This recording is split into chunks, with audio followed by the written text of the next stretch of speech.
আমি যদি আর কখনো টাঙ্গাইলে আশেপাশে এসে দেখি, আমি দেখি যেই সমস্ত যুবক ভাইরা আজকের মাহফিলে আসছে, এই মুখ আমার মতন কি জানি কয় মাকুন্দে শার্ট, এই শার্টগুলাকে আমি দেখতে চাই রসুলের সুন্নত দিয়া ভরাইছেন। পারবেন ইনশাল্লাহ যুবক ভাইরা?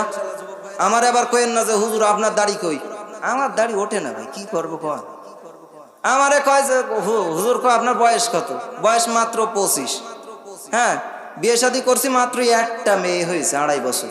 এতে কি দাড়ি ওঠে? অনেক যুবক ভাইরা আছে যে দাড়ির জ্বালাই সে একেবারে সে মুখ দেখা যায় না। আর আমার দাড়ি নেই। যে মুফতি আমির হামজা একটা কথা বলে যে আমাকে একজন প্রশ্ন করেছে, ভাই আপনার দাড়ি ওঠে না কেন? আপনি তো পিছে হুজুর। আমি বললাম চিন্তা করার দরকার নেই, আমার পরিবারের ভিতরে সবচেয়ে বড় দাড়ি আমার। আমারে বলে বাচ্চা হুজুর, আমার নিজেরই একটা বাচ্চা আছে। এই কথা বলে না কেন? এটা কার সুর? চেনেন এনারে? আরে ভাই ইনারে যে না জানবে সে আর মানুষ হয় কি করে? না আমি আর কি করেছি আবার মনে করেন না, সত্যি সত্যি।